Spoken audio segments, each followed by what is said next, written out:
Nabi Soleh diutus kepada kaum Tsamud yang telah hidup dengan sewenang-wenang.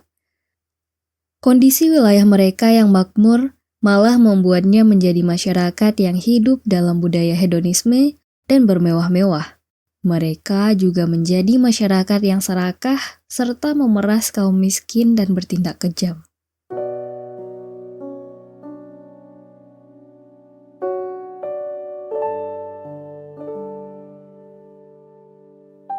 Hidup di tengah-tengah kaum yang menyimpang ternyata tak membuat Nabi Soleh menjadi sama seperti mereka.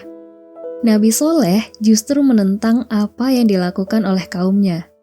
Beliau juga berusaha menasihati mereka dengan penuh kelembutan. Nabi Soleh mengingatkan pada kaum Tsamud mengenai kenikmatan-kenikmatan yang selama ini dianugerahkan pada mereka.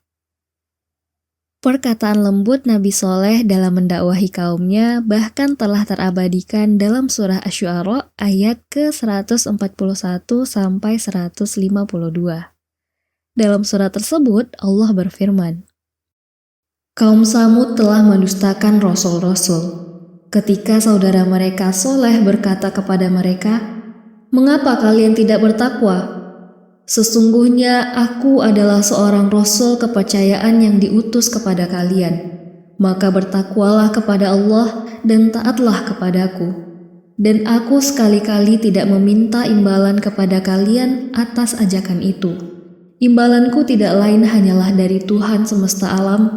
Adakah kalian akan dibiarkan tinggal di sini, di negeri kamu ini dengan aman, di dalam kebun-kebun, mata air, tanam-tanaman, dan pohon-pohon kurma yang mayangnya lembut. Kalian juga memahat sebagian dari gunung-gunung untuk dijadikan rumah-rumah dengan rajin. Maka bertakwalah kepada Allah dan taatlah kepadaku, dan janganlah kalian menaati perintah orang-orang yang melewati batas, yang membuat kerusakan di muka bumi dan tidak mengadakan perbaikan."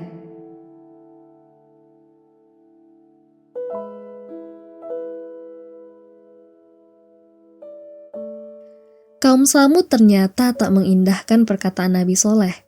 Mereka berprasangka bahwa kenikmatan yang mereka dapatkan selama ini adalah hasil dari kerja keras mereka semata dan pemberian dari patung yang mereka sembah.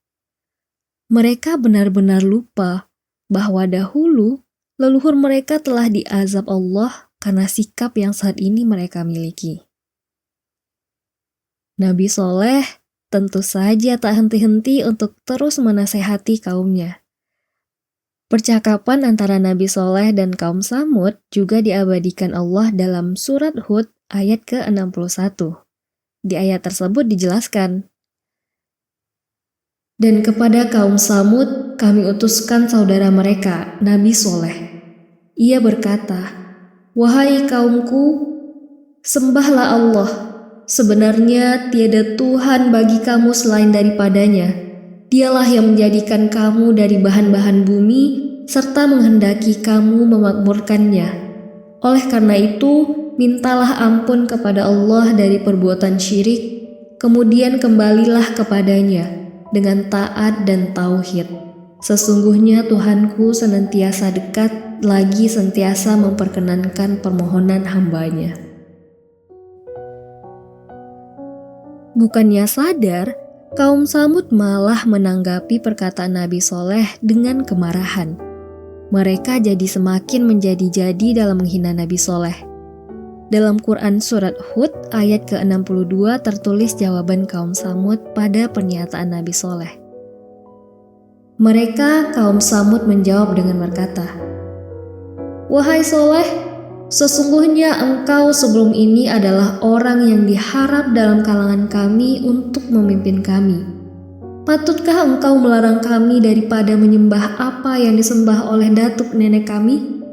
Dan ketahuilah, sesungguhnya kami berada dalam keadaan ragu-ragu yang merungsingkan tentang apa yang engkau serukan kami kepadanya."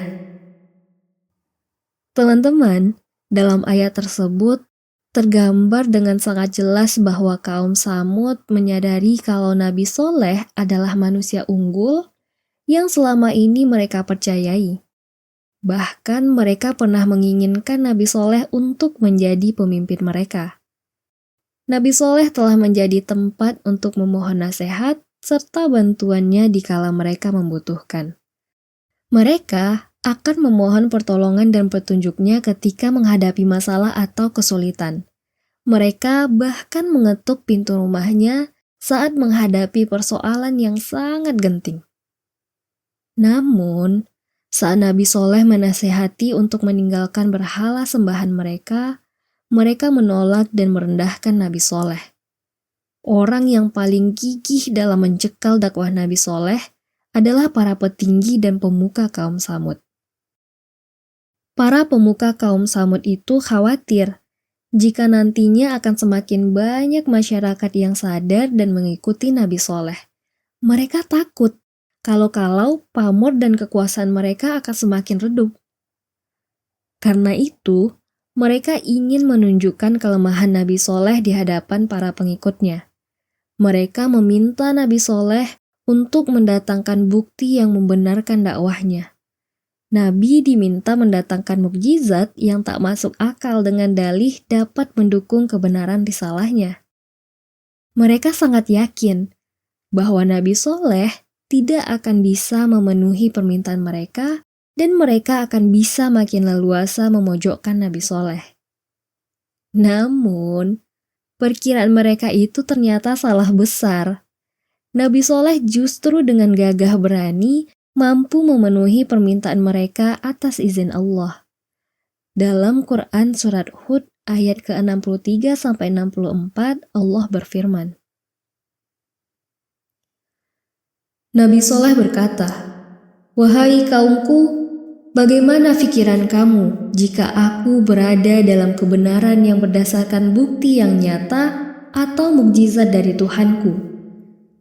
Dan ia pula mengurniakan rahmat kenabian kepadaku sebagai pemberian daripadanya. Oleh karena itu, kamu tidak menambah sesuatu kebaikan pun bagiku selain daripada perkara yang merugikan. Dan wahai kaumku, inilah unta betina dari Allah sebagai mukjizat untukmu.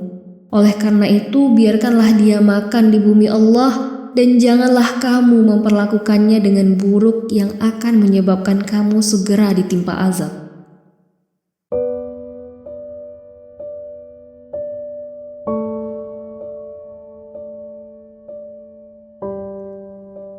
Dan ternyata keberhasilan Nabi Soleh untuk mendatangkan unta betina permintaan mereka ternyata tak membuat mereka sadar. Mereka malah semakin kufur dan berlaku semena-mena. Perbuatan mereka ini akan dibalas setimpal oleh Allah Subhanahu wa Ta'ala. Serial kisah Nabi Soleh belum berakhir di sini ya teman-teman. Di episode selanjutnya kita akan sama-sama menyimak mengenai perbuatan tercela yang kaum Tsamud lakukan ke unta Nabi Soleh. Sekian dan terima kasih. Wassalamualaikum warahmatullahi wabarakatuh.